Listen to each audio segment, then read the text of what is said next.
Good afternoon, everyone, and welcome to Torah with your host, Rabbi Anibal. Streaming live from Winnipeg, Manitoba, Canada.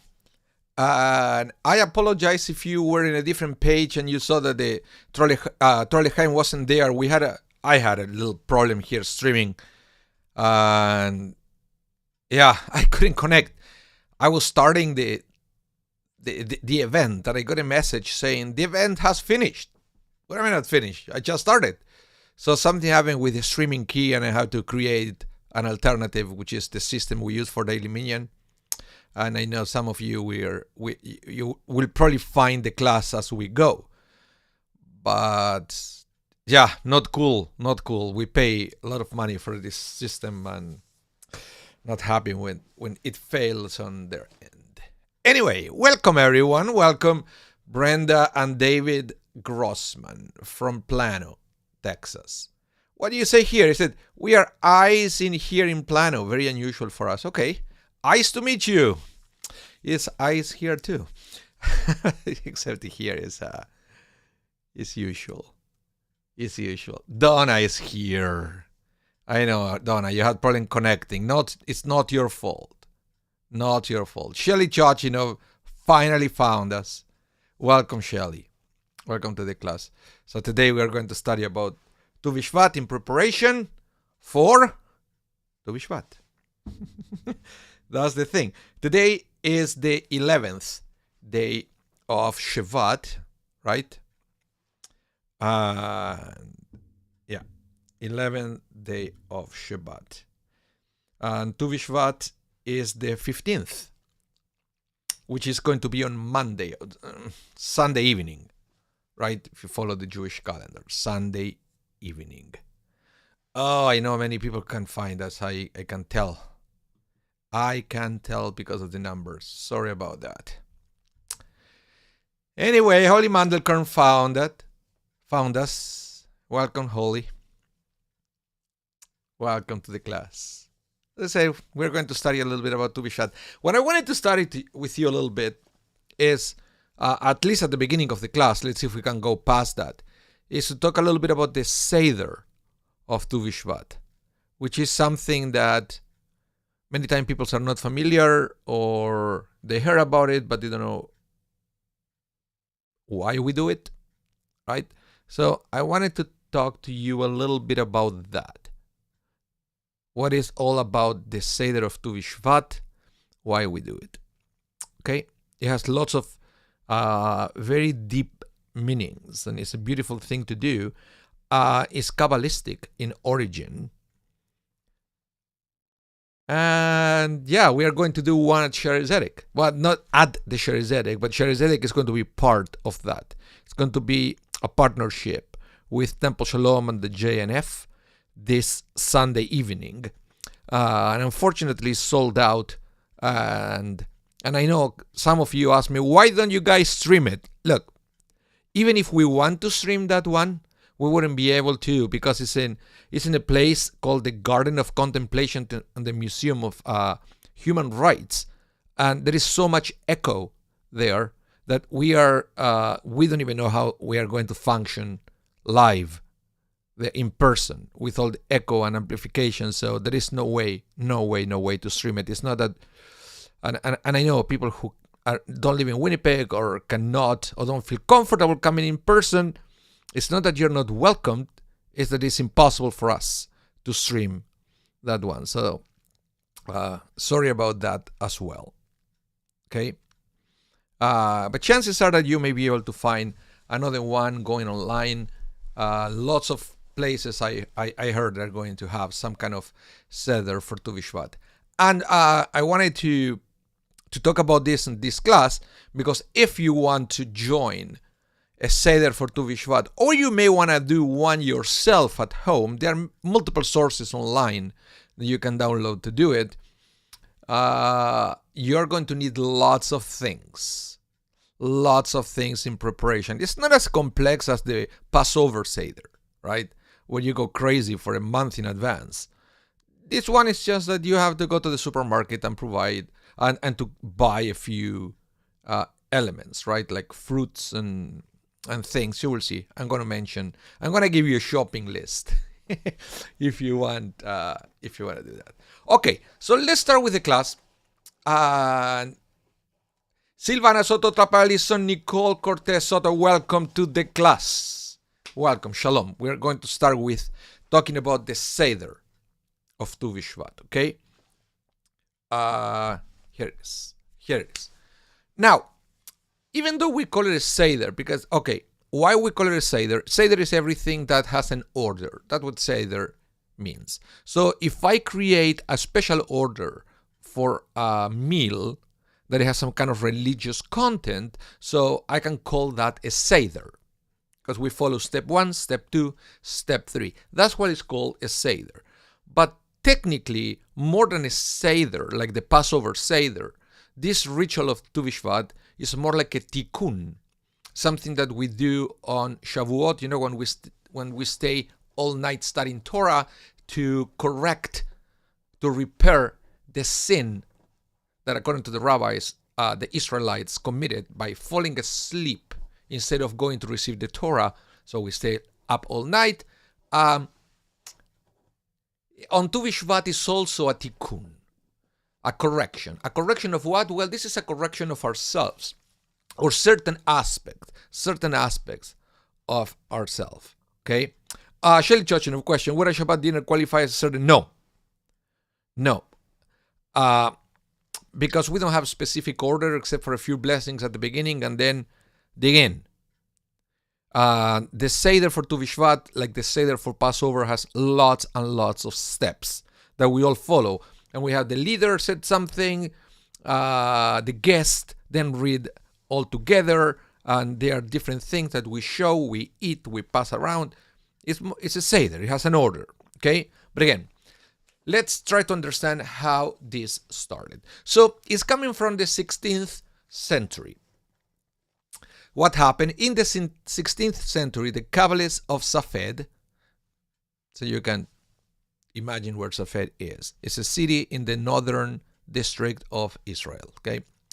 Compiled a Tu Bishvat Seder, somewhat similar to the Seder for Passover. Somewhat similar. It involves enjoying the fruits of the tree, particularly those native to the land of Israel, and discusses philosophical and Kabbalistic concepts associated with the day. Among other things, the Seder is a great way to appreciate the abundance that we so often take for granted, and to develop a good and generous eye for the world around us.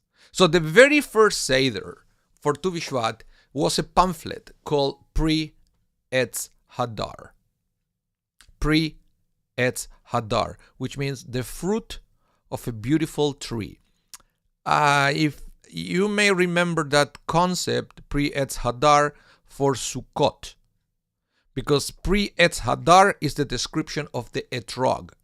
The Torah doesn't say that we have to eat an etrog, for a citron, for Sukkot. All it says is Pri Etz Hadar, and then the rabbis in the Talmud discuss that Pri Etz Hadar means an etrog. But basically it means the fruit of a beautiful tree. Okay?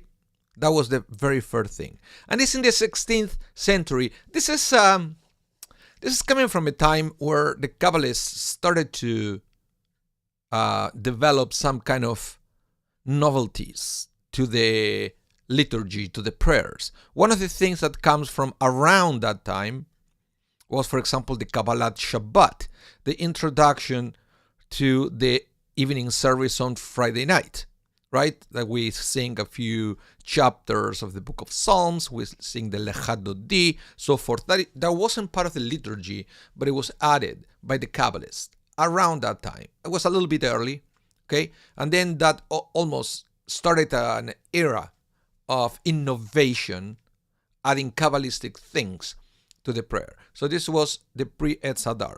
Now, the Pri Etz Hadar itself, the way we know it, the first edition, was compiled, according to the rabbis, by the Arizal, a very famous Kabbalist from Safed. But it was very controversial because it looks like the very first one who introduced the concept of the Tu Bishvat Seder was the Shabtai Tzvi, who was a Kabbalist, but he ended up being a false messiah within Judaism. So it's interesting that nevertheless the rabbis accepted something that it came from that tradition, but and that's why, for example, it took many centuries for the Ashkenazi Jews to accept the Tu Bishvat Seder. I will say that Ashkenazim started to accept the Tu Bishvat Seder mostly in Israel when after the creation of the modern state of Israel, when Ashkenazi and Sephardic communities started to interact with each other. Before, you see, we are so detached from that we don't realize it, that before the creation of the modern state of Israel, there was virtually no interaction between Sephardic and Ashkenazi communities. Their traditions were very different without real chances for interaction and learning from each other.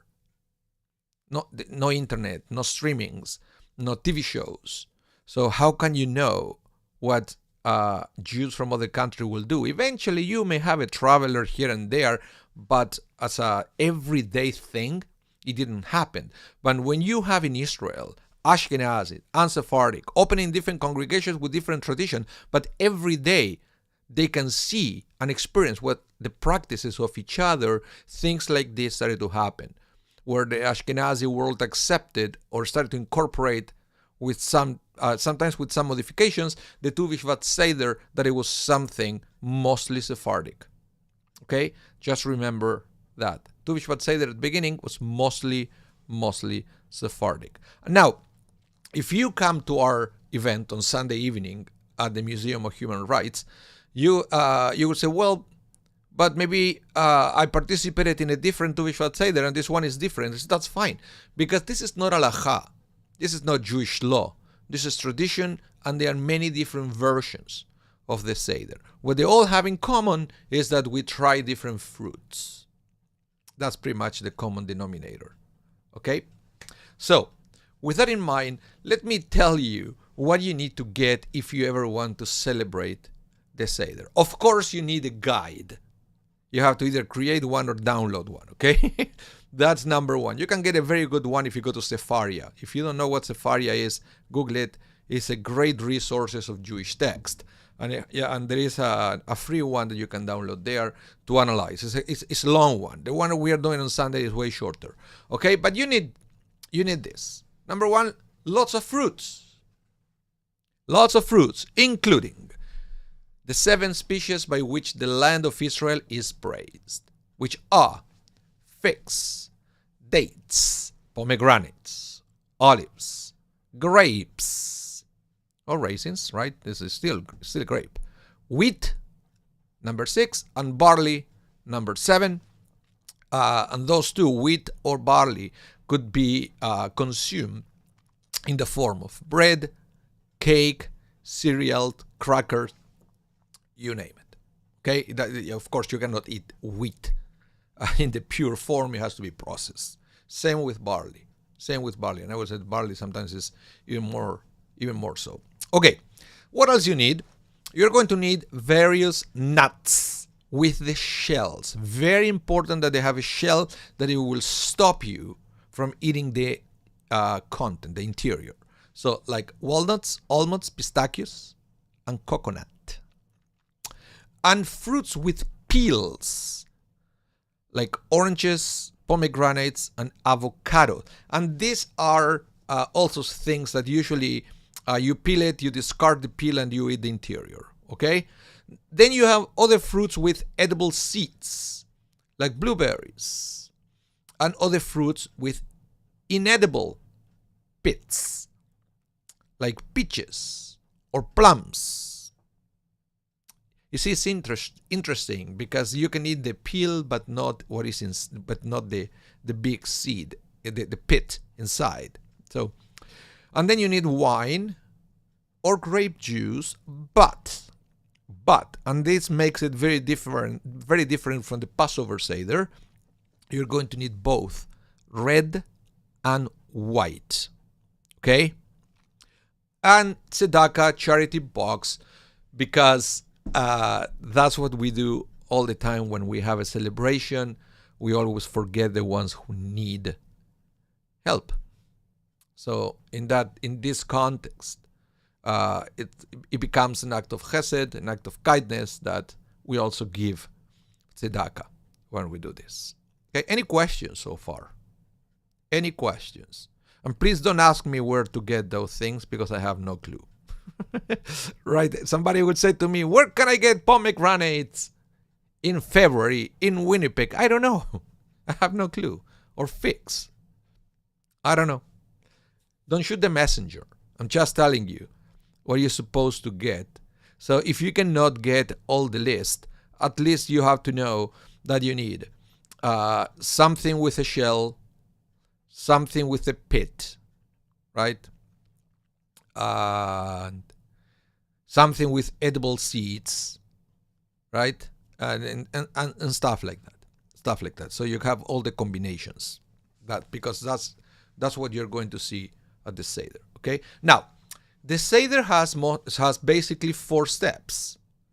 And we have 4 cups of wine. That's why I guess it's also reminiscent of the Passover Seder, because we have 4 cups of wine. But the reasons why we have 4 cups of wine during the Tu Bishvat Seder is very different. Here, instead of remembering the four verbs of a redemption mentioned in the Torah during Passover, we are remembering the 4 spiritual worlds according to Kabbalah. Okay? 4 spiritual worlds according to Kabbalah. So, which are the 4 spiritual worlds? Let me show you. And we are going from the inside circle to the outside. Why? Because the more you go to the center of the circle, is the more you are connected to the material world. And the more you go into the outside of the circle, you're going into the purely spiritual world. And then you have things in between. Okay? Why do we have the things in between? And this is a very interesting thing. And this is something that I mentioned many times, and I don't know if I can explain properly, because it's a difficult concept to understand. You have to understand that God, our Creator, is an infinite being. We and our world is a finite thing. Right? So the question is, how can God, being infinite, coexist with a finite thing? It's impossible. You cannot have something that is infinite and finite at the same time or the same place, because the infinite does not have place or time, etc. So we have a problem there. Okay? Welcome, Roberto Franco. Welcome. So the Kabbalist will talk about layers of separation between us and God. So the way for an infinite to coexist with a finite is some in-between states. How are those in-between? We don't know, but it's something that allows the infinite to permeate into the finite and vice versa. Okay? So we talk in Kabbalah, and again, in Kabbalah, everything is symbolic. Everything is a metaphor. And then the Kabbalistic studies will help you to comprehend a little bit better these profound metaphors that sometimes they make no sense. Okay? But you can see there in this photo how you have like 4 worlds, one inside the other, right? And I like that it has like a white circle in between the worlds, so you can, it almost feels like a buffer or a separation in between them, something that could allow one to permeate into the next. So every fruit that we are going to eat represent one of these worlds. And the thing is, everything starts from Atzilut, which is the purely spiritual world, and it's a world of abundance, a world that with God is sending everything to us, right? But if there are impurities in the worlds as things come to us, then we don't receive this abundance on its purest form. It comes contaminated. It comes blocked. So through the Seder, we are going to unblock those channels so you can receive all the abundance flowing from God, from the world of Atzilut. Okay? It's like, try to imagine that you have a pipe, right, coming all the way from a cistern. And then you're at the other end of the pipe with a container receiving the water coming to you. And maybe the flow is a very weak flow. But you may say, okay, that's okay. You can put a container there, a bottle, a cup, a glass, and you receive that water. And that's okay. It will take longer, and then eventually you have your cup full and you can drink it, right? But the other thing you can do is to walk along that pipe and removing everything that is blocking the flow. So eventually you will have more water flowing from that cistern to you. And that's the original idea of this Seder of Tu Bishvat, to remove everything that blocks God from connecting to us, from giving us all the abundance from heaven. Because at the end of the day, as remember I told you, in Kabbalah, everything is a symbol. So the trees and the fruits are a symbol of God providing humanity. Is that clear? I hope it is. So if you have any questions, please let me know. Please let me know. So you can understand that this is a very profound thing. So we have these four worlds. Roberto Franco said, can we visualize Atzilut at the same state as the Gan Eden was? No, Atzilut it's at a different level of Gan Eden. Atzilut is something that is purely spiritual, and it's the closest thing that we have to imagining the divine. Okay, so let me show you a few things that we go through during the Seder. So here you have the four worlds that I mentioned before. Asiya, here. Asiya being the lowest, okay, lowest world.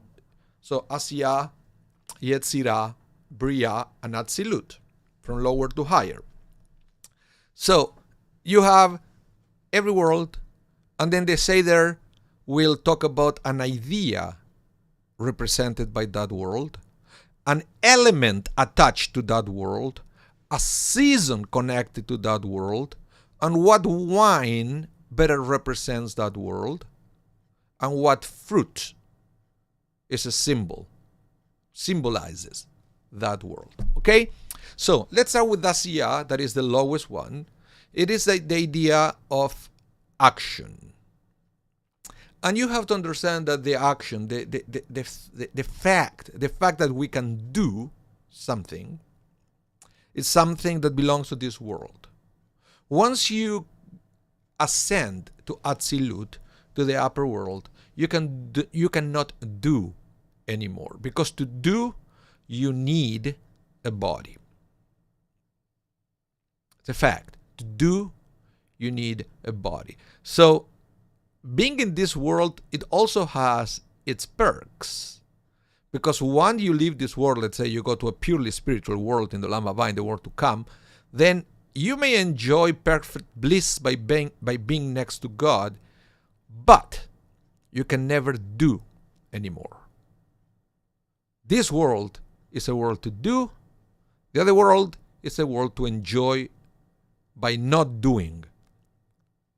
But God sends us here so we have the chance to experience doing. Think about that as well. Okay, so Asiya, the idea is action. The element is earth.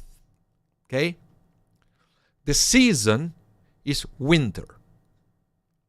And the wine that the cup of wine that we use for that world is all white. Okay, you can Um, now, for the wine itself, there are different traditions. Some people, for the Asiya, will have all white with a little drop of red. Okay, and then if you keep going, they will use the white with the dash of red. In the second one will be with a little bit more red, and so forth. And then the Atzilut, they will have all red with a little bit of white anyway. So so you may see something different on that column, depends on the Seder you go. Now let's go to the fruit. For Asiya, it has to be hard outside, soft inside. Why? Being the lowest world, it seems, unless you crack the shell, you cannot realize that there is something edible inside. The edible, what's the word that I'm looking for here? The edible quality is a higher one. Okay? It's a higher one. It belongs to world number 3, Bria, the edible quality. So, by cracking the shell, and you have access immediately, already, into something more elevated. The problem is, if you don't crack it, you cannot enjoy it, you cannot eat it. So as part of the tikkun, as part of the correction, remember when I was telling you about the whole Seder being a tikkun, a correction about removing impurities and removing blockages from this channel from God to us. The thing we do at the beginning of the Seder is we crack the hard outside and we eat the soft inside as we drink this cup of wine. Ruvain, welcome to the class. Shelly Chochinov. Cup 1 transition back and forth between level or all in one direction. During the Seder is only one direction. During our lives is a back and forth. It's a fact. Yeah. Even the greatest characters from the Bible, I will say that they had access to higher worlds and better understandings of God. They had a back and forth. Yeah. Ruven, good afternoon. How to catch this on the replay? Your frigid weather is on its way here. It's everywhere. But here, boy, you want to know, right now in Winnipeg is minus 40 Celsius. I'm pretty sure, I think Fahrenheit is the same at this point. It's so cold that there is no difference. Minus 40 is the wind chill. And we have colder weather a couple of days ago. Yeah, I had to do a funeral and everything, so I can tell you about that. But anyway, so let's go back here and let's move on to the second world, the Yetzirah, the formation. Okay, so now it's not just action, now it's action towards something. You are recreating forms into creating a new form, but with elements that already belong to you. Okay, the element will be water.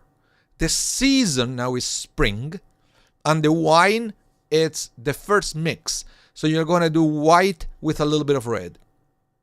Okay, like could be a dash. Some people will do 3/4 and 1/4, but it's more white than red.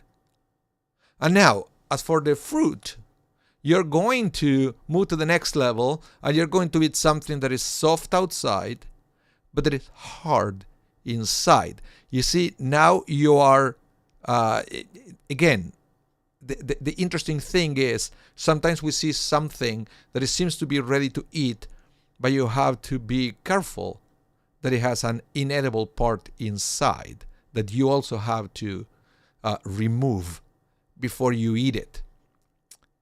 So there are different levels of impurities at different levels of existence, and it's up to us to remove it. A perfect example of this fruit could be, for example, how you call it? Like let's say an olive, for example, right? That it's so delicious outside, but then it had the pit inside that you have to remove. Otherwise, it's bad for us. So we have to be careful. So this is a perfect example of the second world. Then you have Bria, that is creation, and it goes beyond formation. Now you are creating something. When we create, we are closer to God. who is our creator. The element is air, which is already more spiritual, because it's something that we feel but we don't touch. So it's like already in between worlds, you see. And the season is it's summer, and the wine is red with a little bit of white. So 3/4 red, 1/4 white. And the fruit is something that is all soft, that there is nothing to remove. You can eat it complete, just the way it is. And that seems to be the end of it. You find something that is so pure that there is nothing to remove, that you can eat it, right? But there is one more level, that is the Atzilut. Now, the thing with Atzilut, that even though we still mention it here, and I will show you how, we don't have access to this one. We can access to the other three worlds in our lives, but we cannot access the full extent of Atzilut in our lives. We do have to recognize that all the abundance of God generates there, and we still want to unblock the connection between Bria and Atzilut. And that's why it's part of our Seder. So the idea is spirit. You see, there is no doing. There is no creation, no formation, no action, because we are already in the world of the spirit, in the spiritual world of Atzilut. The element is fire, but fire in the sense that you can feel the heat, but you cannot touch it. You can feel it. You can enjoy it, but you cannot touch it. Okay? The season is fall. The wine is all red, although some people do add a drop of white as a reminder that we are still connecting to Atzilut, but from a finite perspective. Okay? And the fruit is no fruit. There is nothing that we eat when we connect with Atzilut. What do? Usually we smell something. We just smell it. Usually, and you will see, I don't know if we're going to have time to do it, but it's usually cedar or pine that has it had to be a wood from a tree that we use. But if you can get cedar, that's the best. Otherwise, people use pine. Okay, so let's move on to the next thing. So I want to present to you a few rabbinic insights to these 4 actions. So let me give you a few examples, for example, and how the walnuts, for example, is the most traditional to connect with Asiyah, the world of action or doing, as I explained before. Okay?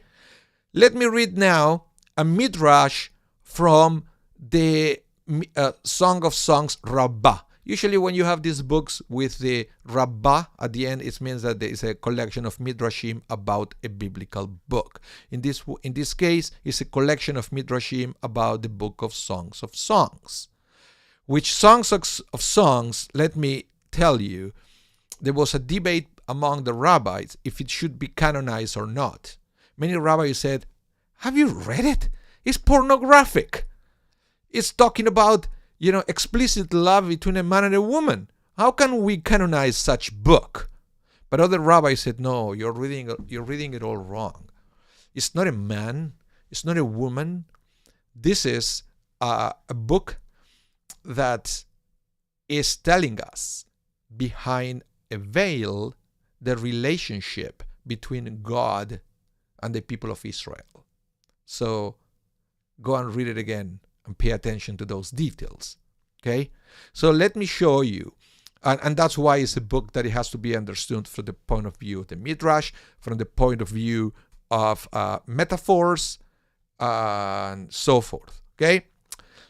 For example, we eat walnuts to connect to the world of Asiyah, the world of action. Why? Well, Song of Songs. It says, I went down to the nut garden. So with the walnut, egoz in Hebrew, you take one from the pile and all of them scatter and roll. one after the other. So too with Israel. Strike one of them, and all of them feel it. You see how you can analyze this. So in this case, I represents God. I went down to the nut garden. Nut garden represents Israel. Why Israel? Well, imagine a pile of nuts, of walnuts, that before you crack them are like a circle, like a sphere. Take one, they all fall. Because, the action to one generates a reaction from the other, right? So this is the way, and I'm putting here for you the complete verse 11 from Song of Songs, so you can put it in the right context. It says, I went down to the nut garden to see the budding of the veil, to see if the vines had blossomed, if the pomegranates were in bloom.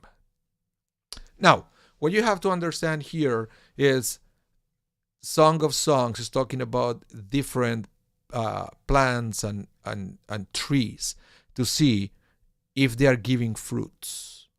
What does it mean that God came down to see if the trees are giving fruits? Well, we have to understand where we are coming from and why we say also that the whole Tu Bishvat Seder is a tikkun, is a correction that involves ourselves. Remember that the first person created in the Bible was Adam. What is the word Adam coming from? Well, it comes from Adamah, which means earth. So, Adam, the first man, and earth are in the world of Kabbalah the same. So, the same way that earth gives fruits, Adam gives fruits. So when we talk about the trees of the earth, we are talking about ourselves as a ground that should facilitate the giving of fruits. So consider yourself a fertile ground. Are you giving fruits? God is coming down to see if we are giving fruits or we are cutting the ability of giving fruits. So one of the things that we should consider during the Seder of Tu Bishvat is, are we developing our full potential, and are we giving fruits the way we should? The same way that the farmer will check the ground to see if something wrong, because if the crops are not good, it means that nutrients may be missing. Maybe it's a problem that it was not nurtured properly. So we are the same. For Tu Bishvat, we put the two together, and by connecting to fruits, we're connecting to our own fruits. So that is the way that we start the Seder. Then we continue with something, remember, that it has a pit, but you can eat the outside, and I mentioned, for example, the olives.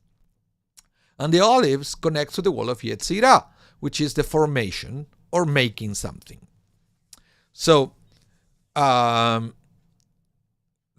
rabbis point out, for example, to the book of Genesis, when the olive tree is mentioned. When? After the flood. And it says, remember when after the flood, Noah sent a crow and a dove to see if the waters went down, because he was inside the ark without windows. So he sent birds to see what they will bring back. So Noah sent the dove, and then I will read what Genesis says. But the dove could not find a resting place for its foot, and returned to him to the ark, for there was water all over the earth. So putting out his hand, he took it into the ark with him, right? But you will see that eventually that dove brought an olive branch.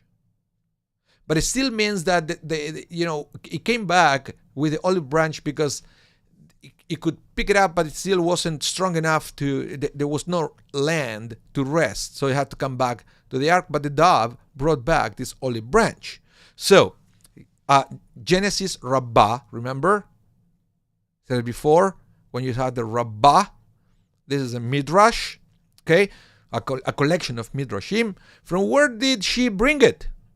The dove. From where did it bring the olive branch? Rabbi Bibi said the gates of the Garden of Eden were open for her. But Rabbi Abahu said, if she came from the Garden of Eden, wouldn't she bring something special like cinnamon or balsam? Why just an olive branch, right? If you're, think about yourself. If you have the opportunity to be at the Garden of Eden for a second and bring something from there, you're going to bring an olive branch? Pick something better. That's what Rabbi Abahu said. But the dove, actually hinted to Noah. So basically, God sent the dove with an olive branch coming from the Garden of Eden, saying, better is bitterness from this and not sweetness from beneath your hand. In other words, when something is coming from God, right, and you feel that it's difficult, and you still have to remove the pit, and you have all this difficult, why wouldn't bring something that was ready to eat, right, instead of the symbol of the olive? Because it says, if it's coming from God, even if it appears to be hard, it's better of something that you think is good, but you made it yourself. And that's what happened many times in life. When we get dizzy by flashy things that we think they are so great, and then we realize that they are not. Hopefully, not when it's too late, but sometimes it is. When we get disappointed at material things that we make, because we believe that sometimes living a spiritual life is so difficult. Well, what it's saying is the difficulties of spiritual life are way better than the disappointment that you get when you put too much trust on material things. That's what it is. Okay? I think it's this is something that we learn by connecting with the world of Yetzirah through the olive. Then we have the next one. Remember, we are ascending here. We are ascending. Then we have the world of Bria, creation, and we eat figs that they could be completely eaten. There is nothing you have to discard. You can eat the interior, you can eat the soft peel. Everything is edible. And that is a higher level, right? And about this, I want to present to you with a text from the Talmud, where Rabbi Yochanan said, why is it written about wisdom? The one who guards a fig tree will eat its fruit. So now the Talmud realizes that there is a source in the book of Proverbs connecting the fig tree with wisdom. Okay? Great opportunity to create a midrash here, to create a teaching. In what way are words of Torah compared to a fig? With a fig tree, whenever one searches her, one finds ripe figs in her because they don't ripen at once, but some each day. So too with words of Torah. Whenever a person meditates upon them, he finds new meanings, or ta'am in Hebrew, or taste on it. Okay? It's the way we study Torah, a little bit every day. And it says the same way that the fig tree gives fruits, a little bit every day.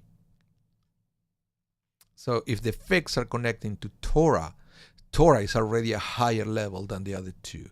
Torah is the closest thing we have to God. So it's perfect to make the connection when we ascend to world number 3. And then eventually you have the Atzilut, the word of spirit. And what we have, the symbol is cedars, and we don't need it, as I mentioned before. Okay? So why? Because Rabbi Yochanan said the world was not worthy to make use of the cedars, for they were created only for the needs of the temple that makes all holy. So, in other words, Genesis Rabbi is saying here that cedar was created specifically to be used for holy purposes, like the building of the temple. Okay? So yeah, you can use it for the rest of the world, but you see, you're not worthy of using it because it's a holy tree, cedar. Okay? And where else the Torah mentioned that someone used cedars for something holy? Next text, for 120 years Noah planted cedars and cut them down in order to build the ark without cutting down any existing trees. So cedars were used to build Noah's ark because it was also a holy vessel to save these righteous people. Yeah, there are many times that we think, why did Noah have to wait 120 years from the time that God said, I'm going to send the flood, until the time that the flood came? One explanation is because Noah planted enough cedars to have enough wood to build the ark, and cedars to reach that point takes many years, like 120, to have enough wood, right? So I'm reading at the bottom of the page right here. Atzilut is not symbolized by fruit, but by things that represents God's presence all around us. Okay? This can include smelling something natural like cedar, pine, or spices like the way we use for Havdalah. Okay? Because sometimes smelling is the closest thing that we have to the spiritual world. Something that makes an effect on us, but we cannot touch it. It's the highest. Actually, the rabbis will say that it's the highest of the five senses, the sense of smell. Now, forget about the Seder for a second, and why do we have to Bishvat? And this is going to be the last thing for today's class, right? Why do we have to Bishvat? What's so special about the 15th day of the month of Shevat that the Kabbalists decided that would be the time to connect with the fruits and the trees, etc.? Well, it's coming from the Torah. Okay? How so? The Torah in the book of Leviticus says, when you enter the land and plant various kinds of fruit trees, you are to regard its fruits as forbidden. How long? For 3 years. It will be forbidden to you and not eaten. In the 4th year, all its fruit will be holy for praising Hashem. So, you plant a tree, you wait 3 years, that you have your first fruits, right? For the first 3 years, that's forbidden. The 4th year is not forbidden, but you still cannot eat it. Those fruits have to be taken to the temple and present them as an offering to God. Only in the 5th year, you might eat its fruit, so that it will produce even more for you. I am Hashem, your God. Okay? So the Torah here details regulation associated with fruit trees. Any fruit that grows on a tree during the first 3 years after it has been planted is called orla, and is forbidden for consumption. Now the question is, how do you calculate the 3 or the 4 years? Based on what? Well, not so easy. It's from the time you plant, from the time of the first blossoming. To avoid any confusions, the rabbis regulated this in the Talmud. And they said as follows. They said in Mishnah, in Rosh Hashanah, it says there are 4 new years. Okay? 4 new years. On the first of the month of Nisan is the new year for kings and for festivals. By the way, Nisan is the month of Passover. And the Torah says, when just before the Israelites left Egypt, it says, today is going to be the beginning of the month for you. And that was the month of Nisan. Okay? That's what it is. So in other words, all the festivals are to be calculated from the time that we started to create the calendar. So it's from the 1st of Nisan. But the kings of Israel, we calculated how many years they were in the throne based on how many 1st of Nisan they passed during their life as kings. So if the king of Israel was crowned 1 month before Nisan, right? That 1st of Nisan became year 1 of the throne. Even though I said, well, but it's only 1 month. Doesn't matter. That will be the first year of that king. And then the second time that king goes through the 1st of Nisan will be year 2, even though technically it's only an year and a month. But that's the way it's calculated, okay? Now, that is the first new year that we have. The second new year we have is on the 1st of the month of Elul. And that is the new year for the tithe of cattle. Okay? So if you have to calculate how old your cattle is, they all celebrate their birthdays, the cattle, on the first day of the month of Elul. Okay? And that's the way you calculated their age for tithing. Now, let's continue. Rabbi Elazar and Rabbi Shimon, however, placed this on the 1st of Tishrei, which is the month after Elul. There was a dissension there. That's what it means. Now, the third new year is the 1st of Tishrei. This is the one that we know because it's the Rosh Hashanah. Okay? So, and the Mishnah said, this is the new year for years. That means that is the 1st of Tishrei is the moment where you get a new calendar. It's a new year. Now we are 5783. Next time we go through a 1st of Tishrei will be 5784 and so forth. Okay? So it says 1st of Tishrei is new year for the years, for sabbaticals and the jubilee years, for planting and for tithe of vegetables. Now, the next one is the 1st of Shvat, which was the new year for the tree, according to the ruling of Beit Shammai. But Beit Hillel, however, placed it on the 15th of that month, of the 15th of Shvat, and that's exactly what we practice today. We follow the tradition of Hillel, and we celebrate the new year of the trees on the 15th of Shvat, which is Tu Bishvat. So now let's read what the Talmud, the Gemara says about that Mishnah. Before the 15th of Shvat, right, is tithe for the outgoing year. If after the 15th of Shvat, is tithe for the incoming year. So in other words, let's say that you planted a tree, right, and you're counting years. If it blossoms before Tu Bishvat, it belongs to that year. Otherwise, you have to wait 1 more year to count the 3rd, 4th years, etc. And that's how we have such an important date on Tu Bishvat. And from there, we have the Tu Bishvat Seder, etc.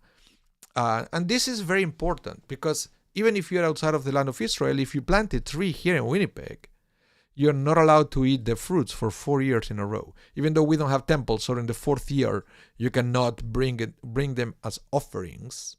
You still cannot eat them until year number 5. And that is also calculated following the calendar of Tu Bishvat. So it has some implications. And again, if you're planting trees at home in the backyard, or you buy a house and it has a tree already, like an apple tree or whatever, technically, halachically, according to Jewish law, you should find out how old that tree is, because you're not allowed to eat those fruits until year number 5. Okay? So, this is all what I wanted to talk to you today about Tu Bishvat. If you missed this class today, and I know it was a problem with where the stream went, if you missed it, don't worry. This class is going to be rebroadcasted tonight at 8 p.m. Central Time. Okay? So you have another opportunity to play from the beginning. If you cannot wait until 8, if you're good searching on YouTube, it will still be there on our YouTube channel. It's called SZ Winnipeg, or on our Facebook page. You can find it there, play it from the beginning. And if you're celebrating the Seder of Tu Bishvat on Sunday evening, hopefully this was an interesting insight for you, so you will have a better understanding what you're doing. And if you are coming to our celebration with Shaare Zedek, Temple Shalom, and JNF at the Garden of Contemplation of the Museum of Human Rights, you also have a little bit more information to enjoy it even more. And you understand what's going on in Tu Bishvat. So thank you everyone for tuning in this afternoon. Have a wonderful rest of your day. Please stay safe. Hope to see you soon. Bye everyone, and please don't remember to give us a like and subscribe to our channels. Bye everyone.